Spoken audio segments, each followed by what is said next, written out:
Hello students, good morning. Hari Om. How are you all? So we are continuing our chapter number 7 in computer studies. In chapter number 7, in the last session we have learned about the if statement. That what is an if conditions कैसे देनी है, कैसे अगर condition true हो रही है तो क्या आउटपुट होना चाहिए, कंडीशन अगर फॉल्स हो रही है तो क्या आउटपुट होना चाहिए. उसके बाद हमने देखा नेस्टेड इफ, यानी कि एक से ज्यादा कंडीशंस मुझे देनी है तो भी मैं दे सकता हूँ, ऐसे नेस्टेड इफ भी देखा हमने. आज हम नेक्स्ट टॉपिक सीखने वाले हैं, that is switch statement. A switch statement is used when we are many alternative actions to be taken depending upon the value of variable or expression. बहुत सारी एक्शंस हमें लेने की जरूरत पड़े किसी भी वेरिएबल और एक्सप्रेशन के लिए तो हमें स्विच स्टेटमेंट यूज करना पड़ेगा. Here the result of the expression must be the of the type taking the discrete values. The form of switch statement is shown below. किस तरह से होगा वो देखिए. एक तो स्विच देखनी है, स्विच लिखना है, देन जो भी एक्सप्रेशन देना है वो एक्सप्रेशन लिखना है, कर्ली ब्रेसेस का ब्लॉक बनेगा. अब पहला केस उसके अंदर कांस्टेंट वन अगर ट्रू हो रहा है तो उसका एक स्टेटमेंट आएगा, फिर ब्रेक आएगा, यानी ब्रेक करना है हमें.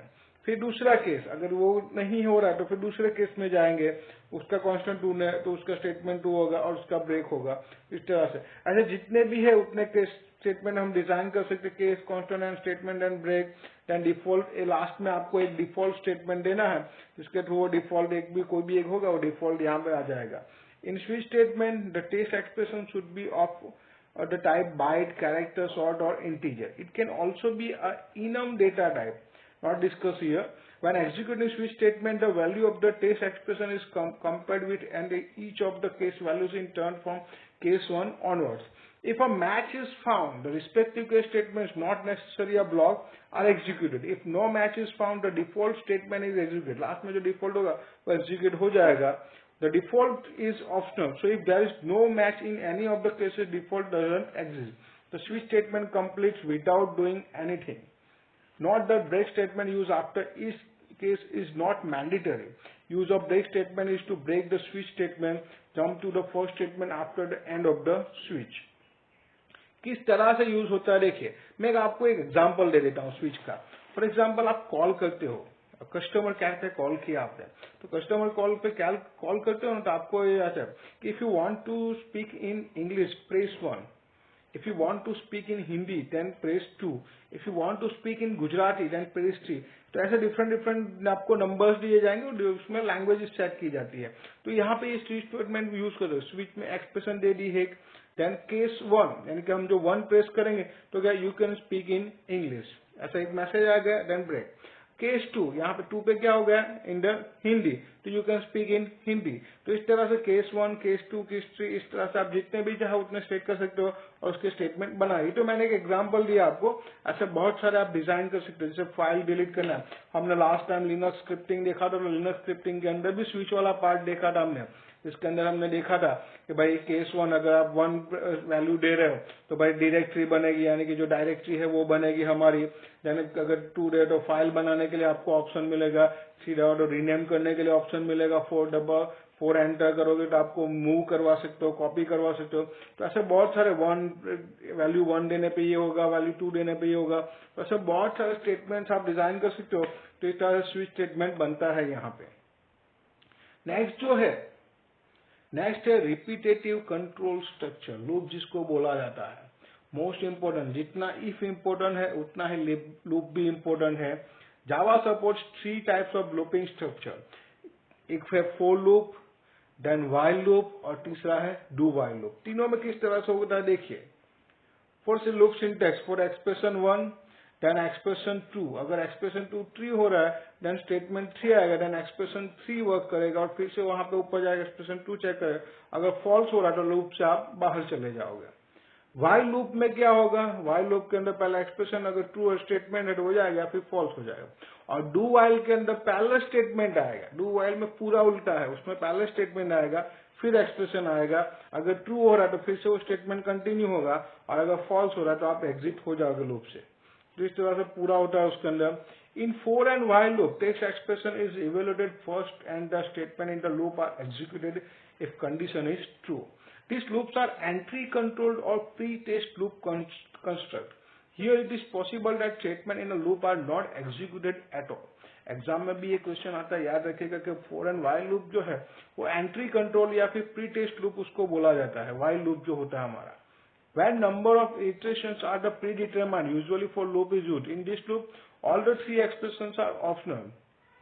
First expression is initializer, second expression is condition, and third expression is iterator. Third four is valid, but they require some control statement for the break loop.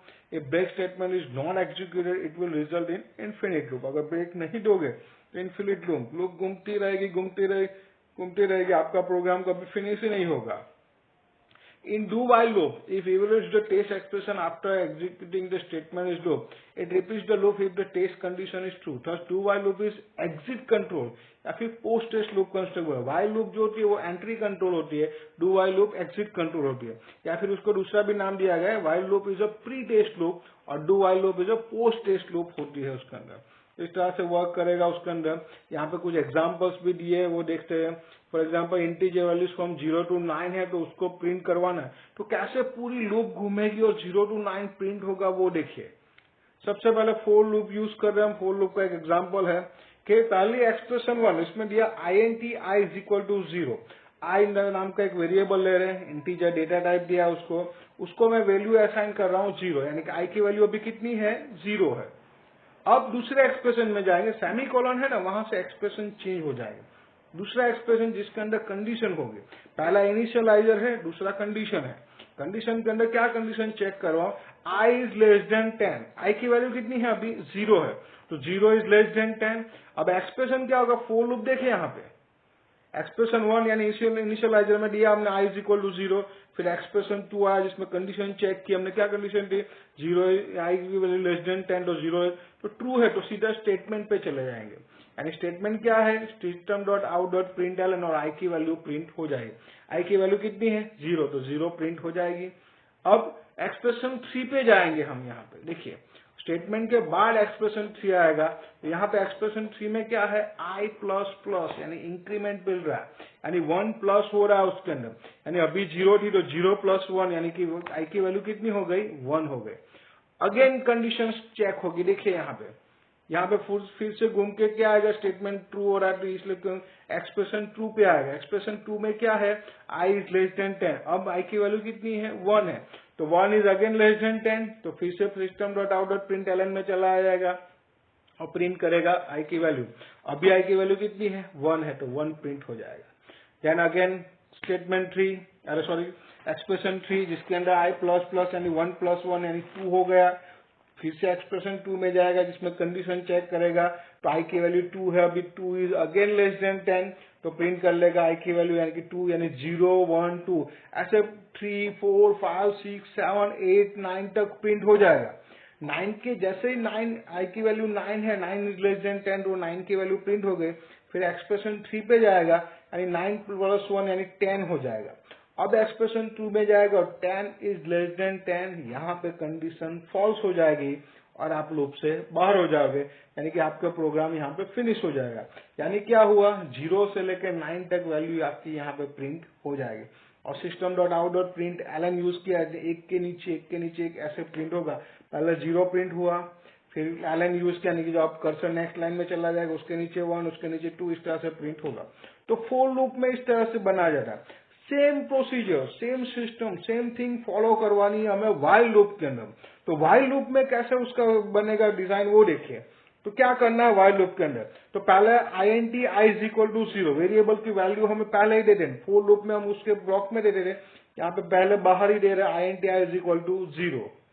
फिर व्हाइल से check करवाएंगे, while i is less than 10, अगर i की value 10 से कम है, then system dot out dot print LN i की value print होगी और प्रिंट होने के बाद अप्लाई होगा क्या, i प्लस प्लस, यानी कि क्या हो जाएगा, प्रिंट 0 प्रिंट हो जाएगा, तो साथ में उसकी वैल्यू भी एक बढ़ के क्या हो जाएगी, 1 है।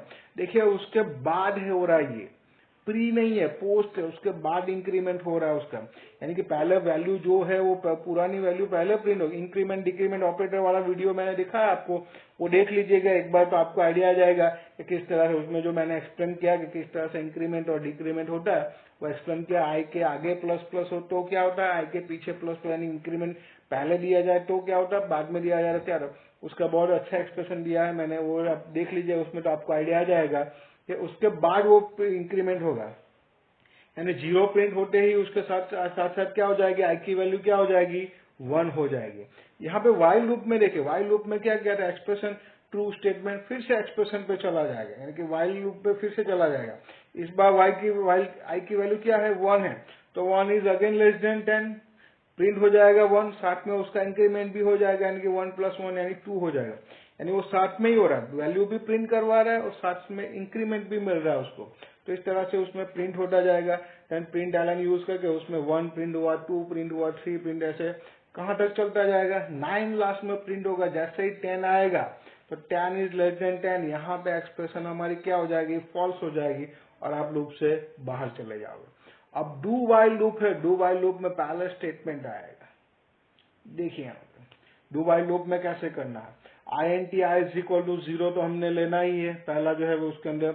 अब डू क्या करना है, system dot out dot print Elon, i की वैल्यू प्रिंट करवानी है और उसको साथ में इंक्रीमेंट भी देना है। तो आई की वैल्यू अभी कितनी है, 0 है, तो 0 प्रिंट हो गए, साथ में 1 भी हो गया। अब उसके बाद कंडीशन चेक होगी वाइल के अंदर, while I is less than 10। अब इस बार आई की वैल्यू कितनी है, 1 है, तो 1 इज लेस देन 10, फिर से ऊपर जाएगा, फिर से स्टेटमेंट में जाएगा। देखिए यहाँ पे डू वाइल के अंदर क्या है, स्टेटमेंट दे दिया, एक्सप्रेशन ट्रू हो गया तो फिर से स्टेटमेंट में जाएगा। स्टेटमेंट क्या है हमारा, आई की वैल्यू प्रिंट करवा रहे हैं, 1 है आई की वैल्यू, प्रिंट हो जाएगी, साथ में इंक्रीमेंट भी हो जाएगा, 2 हो जाएगा, ऐसे 9 तक चलेगा। जैसे ही 10 हो जाएगा आप लूप से बाहर निकल जाओगे। इस तरह से पूरा लूप स्ट्रक्चर काम कर, सेम प्रोसीजर, सेम एक ही चीज 0 to 9 प्रिंट करवाने के लिए अगर आप फोर लूप यूज कर रहे हो तो किस तरह से उसका डिजाइन बनेगा, अगर वाइल लूप यूज कर रहे हो तो किस तरह से उसका डिजाइन बनेगा, और अगर डू वाइल लूप यूज कर रहे हो तो किस तरह से उसका डिजाइन बनेगा, ये दिखा। यानी एक ही प्रोग्राम को 3 अलग अलग तरीके से आप डिजाइन कर सकते हो, बना सकते हो। ये सिस्टम्स हमने यहाँ पे देखी। Now use of break and continue statement. The break statement is used to transfer the control outside switch or loop structure. Break करने के लिए यूज होता है नॉर्मली। अगर ब्रेक नहीं यूज करते हो कहीं पे, कभी ऐसा होता है कि लूप ऐसे जिसमें कंडीशन सेट नहीं होती तो घूमती रहती है, उसको ब्रेक करवाने की जरूरत पड़ेगी। When break is used in the switch structure, it keeps all the following statement and control is transferred at the first statement after the end switch statement. Switch में देखा था हमने, जैसे अगर कोई भी एक ट्रू हो जाती है, कोई भी एक केस मेरा कंटिन्यू वर्क करेगा तो उसके तुरंत ही उसको ब्रेक करके बाकी सब स्टेटमेंट को एग्जिट कर देगा। इनर लूप, अगर लूप यूज कर रहे हो, break statement use to exit the loop, loop से बाहर निकलने के लिए यूज होता है। When break is executed in a loop, all the following statement is in the body of the loop are skipped and no further iteration take place. जहां पे भी ब्रेक उसको मिल जाएगा वहां से लूप ब्रेक हो जाएगी और बाकी सब जो भी काम है वो वहां पे स्किप हो जाएगा। The control is transferred at the first statement after the end of the loop structure. End होगा लूप स्ट्रक्चर का यहाँ पे। Remember that break jumps outside the nearest loop containing this statement. जो भी है वो कंटेनिंग स्टेटमेंट जो भी होगा उसके अंदर वो लूप ब्रेक आप यूज कर से जंप कर देगा उसके अंदर। Use of continue statement is use to skip the following statement in a loop और continue with the next iteration. Continue करोगे तो वहां से वो कंटिन्यू करेगा। Both the statement break and continue are use the same way as in the C language. जैसे C language में हम लोग यूज करते हैं सेम वे पे वो यूज करेगा, उसको आप ब्रेक और कंटिन्यू यूज कर सकते हो। जैसे सी लैंग्वेज में हम लोग प्रोग्राम के अंदर यूज करते थे जहां पे भी लूप ये सब है, कहाँ पे ब्रेक लेनी है, कहाँ पे कंटिन्यू करना है, तो वो हम वहां पे ऐसे डिसाइड करके वहां सेम प्रोसीजर आप यहाँ पे भी फॉलो कर सकते हो। ऐसे बहुत सारे प्रोग्राम्स है यहाँ पे देख सकते हो आप, यहाँ पे डिफरेंट है। यहाँ पे प्राइम नंबर फाइंड करना है तो यहाँ पे देखिए prime is equal to false है तो वहां पे ब्रेक दे दिया है यहाँ पे, तो लूप को वहां पे ब्रेक कर देगा इस तरह से। देन लेबल लूप है उसमें देखिए यहाँ पे ब्रेक आउट है तो वहां पे कहीं पे भी बीच में ब्रेक आउट करना तो कर सकते हो आप। यहाँ पे ये देख सकते हो यहाँ पे ब्रेक कर सकते हो कहीं पे भी आप। कंटिन्यू है देखिए यहाँ पे ऊपर कंटिन्यू वाला भी है, तो जो प्रोग्राम है उसको कंटिन्यू करना है तो कंटिन्यू भी कर सकते हो। प्राइम नंबर वाला प्रोग्राम है उसमें देखा था हमने। तो इस तरह से पूरा लूप स्ट्रक्चर हमारा काम करेगा। तो ये हमारा लास्ट पॉइंट था आज हमारा, जिसके अंदर हमने क्या देखा, एक तो स्विच स्टेटमेंट देखा आज हमने किस तरह से स्विच स्टेटमेंट। इफ तो है ही हमारा जिसके अंदर कंडीशंस दे सकते हो, बट बहुत सारे अल्टरनेटिव एक्शंस हमें लेने हैं। ऐसा अगर कंडीशन सेट करने हैं, बहुत सारे कंडीशन ऐसे एक्सप्रेशन बना है तो वहां पे हम स्विच स्टेटमेंट यूज कर सकते हैं। फिर स्टेज बाद देखा हमने रिपीटेटिव कंट्रोल स्ट्रक्चर, इसके अंदर 3 पॉइंट देखे हमने, for loop, while loop and do while loop, जिसके अंदर जो व्हाइल लूप होती है वो एंट्री कंट्रोल या प्री टेस्ट कंट्रोल बोला जाता है, और जो डू व्हाइल लूप है वो एग्जिट कंट्रोल या फिर तो उसको पोस्ट टेस्ट लूप बोला जाता है। फोर लूप जो होती है, फोर लूप के अंदर आप कुछ भी वर्क करवा सकते हो, जैसे यहाँ पे कुछ एग्जांपल्स देखे हमने फोर लूप के, आप देख सकते हो यहाँ पे। अब एक ही चीज है 0 to 9 प्रिंट करवाना, तो उसकी 3 डिफरेंट हमने पार्ट दिखे थे, फोर लूप में कैसे करना है, व्हाइल लूप में कैसे करना है, और उसके अंदर डू व्हाइल लूप में कैसे करना है। तो यहाँ पे आज हम चैप्टर 7 भी यहाँ पे फिनिश कर रहे हैं, तो यहाँ तक ही आज हम देखेंगे। बाकी का जो है नेक्स्ट जो है उसमें नेक्स्ट लेक्चर में हम देखेंगे। So I am Himanshu Chauhan, thank you for watching me, have a nice day, always be safe and happy, Hari Om.